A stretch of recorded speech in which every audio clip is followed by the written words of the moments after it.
Hello everyone, today I'm going to be taking a look at some vampires that are perfect for Joe McCullough's Frostgrave from North Star Military Figures. Okay, today I'm going to be taking a look at some vampires for Frostgrave from North Star Figures. I have a set of ancient vampires, which are 2 one-piece, but I also have a large savage vampire. It just requires a hand to be glued on. So I'm actually just going to do that now, and we'll take a look at them in detail once they're built. We are back with our triptych of terrifying vampires, and we're going to start with the pair of ancients. So interesting looking pair, male and female vampire. As you can see, a ragged cloak covers this fellow. He also is based in such a way that he's floating back or floating down onto a victim. You can see there's some minor flashing on some of the extremities. Just here and there will need to be cleared off. But big necklace with teardrop gems around it. His face itself is very Nosferatu-esque. Pointed ears, bald head, no nose. More decayed and animalistic, feral, I would say, than the Count. Ragged robes swirling around him. The female, likewise, a noseless, feral face. It does tend to merge a little at the chin into her hairline. Hopefully when painting up that will be a bit more distinct. She's kind of screaming as she gestures. Again, very nice pose, very dynamic, attacking, screaming through the air, almost banshee-like with that long staff.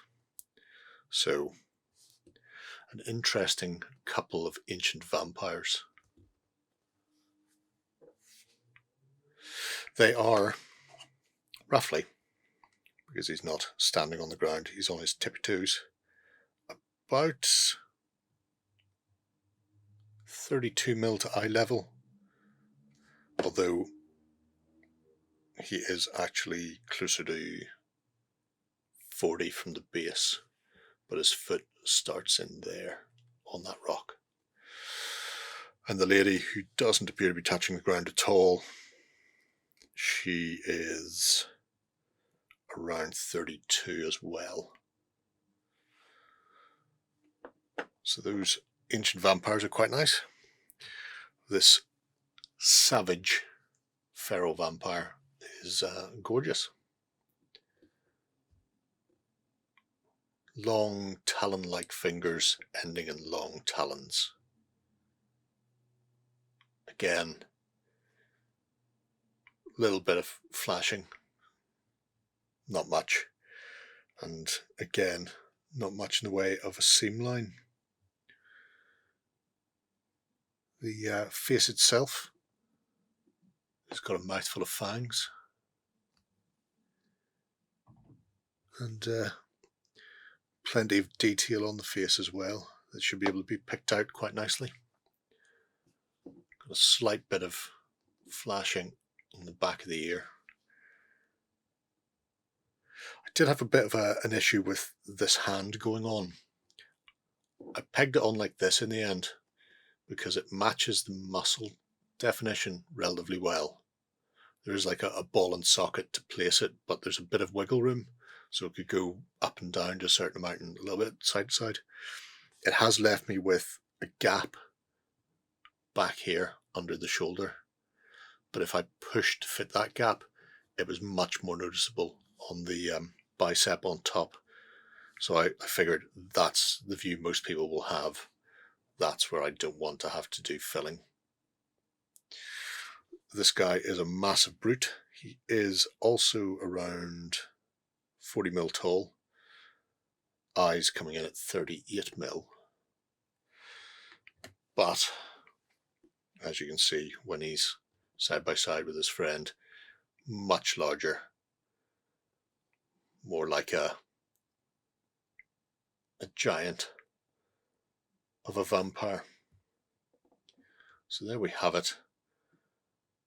Our savage and ancient vampires from North Star for Frostgrave. So there we have it. An interesting set of vampires for your tabletop. Excellent to use in all sorts of games of Frostgrave. Very good for the Blood Feast expansion. The massive vampire monstrosity, I suppose, is probably my favourite of them.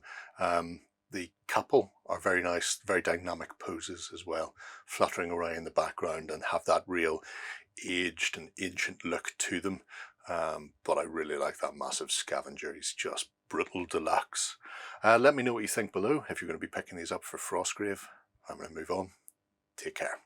Go ahead and check out our other content on screen now. And while you're at it, why not hit subscribe and remember to ding our dong. Go on, you know you want to click it. Go on.